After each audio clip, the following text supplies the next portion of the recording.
এই ভিডিওটি আপনার প্রয়োজন আছে বলে আপনার সামনে আল্লাহ তাআলা এনেছেন, যাতে করে এই ভিডিওতে যে আমলের বিষয় বলবো সে আমলের দ্বারা আল্লাহ তাআলা আপনার সমস্যার সমাধান করাবেন। মাত্র 3 দিনের মধ্যে ফলাফল পেতে চাইলে ভিডিওতে যে আমলের কথা বলবো এবং যেভাবে করতে বলবো সেভাবে করুন এবং সে আমলটা করুন। ইনশাআল্লাহ 3 দিনে ফলাফল পাবেন। আল্লাহ তাআলা প্রতিটা কাজই প্ল্যান করে করেন। একজন বান্দার যখন কোনো কিছুর প্রয়োজন হয় তখন আল্লাহ তাআলা কোনো না কোনোভাবে ইঙ্গিত দিয়ে তাকে সে রাস্তা দেখান। হতে পারে আজকের এই ভিডিওটা আল্লাহ তাআলার পক্ষ থেকে আপনার জন্য ইঙ্গিত। কি পেতে চান, কি হতে চান, কি করতে চান, সবকিছুই সম্ভব এই একটি মাত্র আমলের দ্বারা। একজন ইসলামিক স্কলার তিনি বলছিলেন এই আমল দ্বারা সারা পৃথিবী শাসন করা সম্ভব। আশা করি আপনার চাওয়াটা এতটাও বড় নয়। তো চলুন আজকে থেকে আমলটি শুরু করে দিন। তাই ভিডিওটি স্কিপ না করে মনোযোগ সহকারে শেষ পর্যন্ত শুনুন। আপনার সমস্যার সমাধান আজকের এই ভিডিওতে পেয়ে যাবেন ইনশাআল্লাহ। তো চলুন আর কথা না বাড়িয়ে আমরা সেই আমলটার বিষয়ে শুনে আসি। প্রথম বিষয় হলো আপনার একটা সমস্যা আছে, এটা 100%।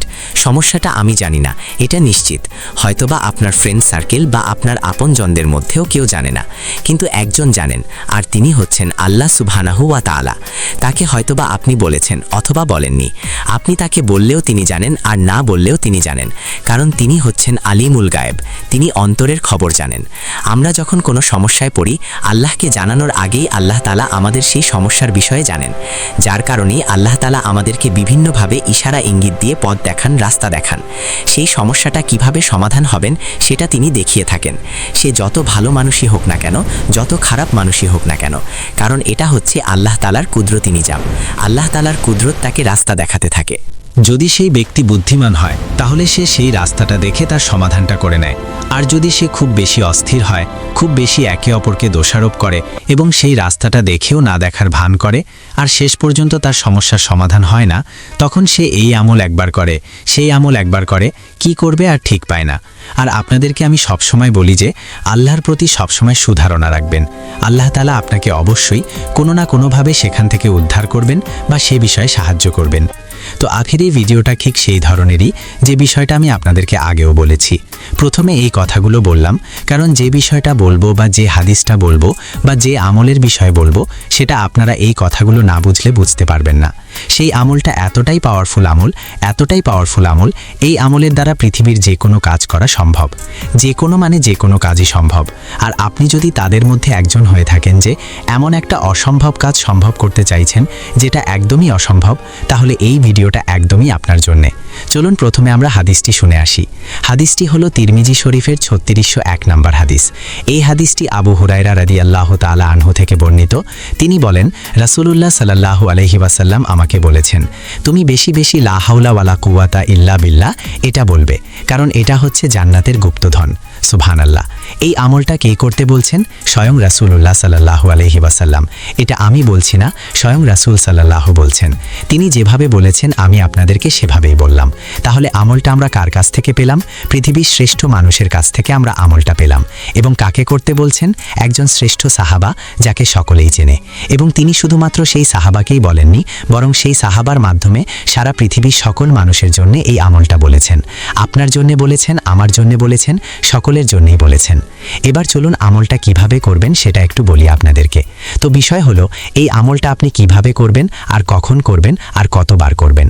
তো চলুন আপনাদেরকে আমি স্টেপ বাই স্টেপ বলি, যাতে অল্প সময়ে এই আমলটা অধিক পরিমাণে করতে পারেন এবং যারা ব্যস্ত আছেন তাদের জন্য এই আমলটা অনেক সুবিধাজনক হয়। প্রথম বিষয় হলো আমাদেরকে জানতে হবে যে আমলের জন্য সর্বশ্রেষ্ঠ সময় কোনটা। আমলের জন্য সর্বশ্রেষ্ঠ সময় হলো সকাল এবং সন্ধ্যা। অর্থাৎ আল্লাহ তাআলা কোরআন মাজিদের মধ্যে বলছেন কবলা তুলুই শামসি ওয়া কবলা গুরুবিহা, অর্থাৎ সূর্য ওঠার আগে এবং সূর্য ডোবার আগে। এটা হয়তোবা আপনারা আমাদের আগের ভিডিওতে শুনেছেন এই আমলের বিষয়ে। মানে আমলের জন্য সর্বশ্রেষ্ঠ সময় কোনটা সেটা আমরা ওই ভিডিওতে আলোচনা করেছিলাম। তো ওই বিষয়ে আর বেশি কিছু আলোচনা করছি না, জাস্ট আপনাদেরকে বলে দিলাম যে সূর্য ওঠার আগে এবং সূর্য ডোবার আগে এই দুটো সময় হচ্ছে সবচাইতে গুরুত্বপূর্ণ সময়। এবং আরও একটা সময় আছে, সেই সময়টা হলো রাত্রে ঘুমানোর সময়। তো এই 3টে সময়কে আপনারা ধরে রাখুন। আপনি যতই কাজে ব্যস্ত থাকুন না কেন, আপনি যেই কাজই করুন না কেন, আশা করি ইনশাআল্লাহ এই দুটো সময় একটু করে হলেও পারবেন। মানে ফজরের পর থেকে নিয়ে সূর্য ওঠা পর্যন্ত এই সময়ের মধ্যে আশা করি ইনশাআল্লাহ আপনি ফ্রি থাকবেন। এই সময়ের মধ্যে কোনো কাজ থাকে না সাধারণত মানুষের, তো এই সময়টাকে আপনি নির্বাচন করুন। এই সময়টা মূলত প্রায় 1 ঘন্টা থাকে বা 1 ঘন্টার বেশিও থাকে কখনো কখনো। এবার অনেকেই বলবেন যে আমরা আগে যে আমলের বিষয়ে বলেছিলাম, যেমন ইস্তেগফার, দরুদ শরীফ, তো এই আমলগুলো হয়তোবা আপনারা করছেন বা আপনিও করছেন এই সময়ের মধ্যে। তাহলে কি করবেন? যারা মূলত এই আমলগুলো করতে শুরু করে দিয়েছেন তারা এই আমলটা কমপ্লিট করুন। আর যারা নতুন করে আমল শুরু করব মনে করছেন তাদের জন্য বলবো যে আপনারা এই আমলটা করুন 1 ঘন্টা ফজরের পরে। আর যদি ওই আমল করছেন মানে ইস্তেগফার করছেন, ইস্তেগফারের সঙ্গে যদি এই আমলটা করতে চান তাহলে ফজরের পরে 100 বার করুন, যথেষ্ট হবে ইনশাআল্লাহ। তারপর আপনাকে আবারও আরেকটা সময় বলবো, সেটা হচ্ছে সূর্য ডোবার পূর্বে। সূর্য ডোবার পূর্বে বলতে আসর থেকে নিয়ে মাগরিব পর্যন্ত এই পুরো সময়ের মধ্যে যে কোনো একটা সময় আপনি নির্বাচন করুন। অর্থাৎ আসরের নামাজ পড়ে একদম মাগরিবের আজান পর্যন্ত এই সময়ের মধ্যে আপনি আমলটা করার চেষ্টা করুন। সবচাইতে বেশি ভালো হয় একদম সূর্য ডোবার আগ মুহূর্তে, মানে সূর্য ডোবার আধা ঘন্টা আগে বা 1 ঘন্টা আগে করলে। আর যদি আপনার জন্য সেটা অসম্ভব হয়ে পড়ে তাহলে এই সময়ের মধ্যে যখনই আপনি ফ্রি থাকবেন। প্রতিদিনই যে এক সময় করতে হবে বিষয়টা এমন নয়। হয়তো একদিন আপনি সময় পেলেন যে শুরুর দিকে, অর্থাৎ আসরের নামাজের পরপরই আপনি সময়টা পেলেন, সেই সময় করে নিলেন ওই জায়নামাজে বসেই। আসরের সালাত আদায় করলেন, করার পরেই আপনি এই আমলটা করে নিলেন। অথবা আপনি হাঁটতে চলতে, আপনি কোথাও যাচ্ছেন সেই সময়ের মধ্যে আদায় করে নিলেন। আবার কোনো দিন সময় পেলেন একদম মাগরিবের আগেই একটু আগে করে বসে গেলেন। আপনি যদি বোন হয়ে থাকেন, অর্থাৎ আপনি যদি বাসায় সালাত আদায় করেন, তাহলে জায়নামাজটা বিছিয়ে আধা ঘন্টা আগেই মাগরিবের নামাজের জন্য বসে গেলেন এবং বসে আমলটা করতে শুরু করে দিলেন। আর আপনি যদি ভাই হয়ে থাকেন তাহলে আধা ঘন্টা আগে আপনি মসজিদে চলে যান মাগরিবের সালাতের জন্য, গিয়ে মসজিদের এক কোনায় বসে আমলটা শুরু করে দিন। এই যে আসরের পরে অর্থাৎ মাগরিবের আগে এই সময়টাতে এই আমলটা আপনি কতবার করবেন? এই সময় আপনি 1 ঘন্টা করার চেষ্টা করুন। 1 ঘন্টাতে আপনি মোটামুটি কতবার পারবেন সেটাও বলে দিচ্ছি। মোটামুটিভাবে আপনি 2,500 থেকে 3,000 বার এই আমলটি করতে পারবেন। আর যদি খুব সুন্দরভাবে আস্তে আস্তে করেন তাহলে 2,000 বার বা তার চাইতে একটু বেশিও হতে পারে। তাহলে 1 ঘন্টায় আপনি 2,000 বারই আমি ধরলাম। 2,000 বার যদি করতে পারেন তাহলে দিনে 3 ঘন্টা সময় আপনাকে দিতে হবে। 3 ঘন্টা যদি আপনি সময় দেন তাহলে 3 ঘন্টায় আপনি 6,000 বার এই আমলটি করতে পারবেন। যদি আপনি 6,000 বার এই আমলটি করেন তাহলে ইনশাআল্লাহ আপনার জন্য যথেষ্ট হবে।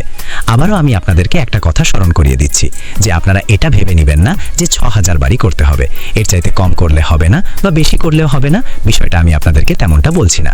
জাস্ট আপনারা অল্প সময়ে অধিক পরিমাণে আমলটা কিভাবে করতে পারবেন আমি আপনাদেরকে সেটাই বোঝাচ্ছি, একটা রাস্তা দেখাচ্ছি। কারণ এই হাদিসের মধ্যে বলা আছে বেশি বেশি, অর্থাৎ বেশি কত বেশি সেটা বলা নাই। আপনি যত বেশি পারেন, 1 কোটি বার করেন তাতেও কোনো ব্যাপার নেই। যত বেশি পারেন, যত বেশির কথা বলা হয়েছে, বেশি বেশি করার কথা বলা হয়েছে। তো যারা ব্যস্ত মানুষ বা যারা আমল কিভাবে করবেন বুঝতে পারেন না, তাদের জন্যই মূলত আমি এগুলো বলি। এটা আবার অনেকেই খারাপ ভাবে নেন, বিষয়টা এমন নয়। মানে অনেক দিনই ভাই এবং বোনেরা আছেন যে আমল কিভাবে শুরু করবেন, কখন করবেন, কতবার করবেন, এটা ভাবতে ভাবতেই না আমল করতে পারেন না, জাস্ট এইটাই ভেবে যান সারাক্ষণ। তো সেটাই আমি আপনাদেরকে সংক্ষেপে সুন্দরভাবে বোঝানোর চেষ্টা করি। আর একটা সময় কখন বললাম, সেটা হচ্ছে ঘুমানোর আগে। আপনি রাত্রে 12টায় ঘুমান আর 10টায় ঘুমান, 9টায় ঘুমান, 8টায় ঘুমান বা 1টায় ঘুমান, আপনি যখনই ঘুমান না কেন ঘুমানোর আগে বিছানায় গিয়ে আপনি 1টা ঘন্টা সময় দেবেন।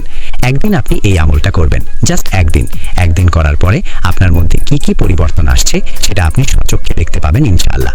এর অর্থটা শুনলে আপনারা অবাক হয়ে যাবেন, এতটাই পাওয়ারফুল অর্থ। চলুন অর্থটা আপনাদেরকে বলি। এর অর্থ হলো আল্লাহর সাহায্য ছাড়া কোনো উপায় নেই এবং আল্লাহর শক্তি ছাড়া কোনো শক্তি নেই।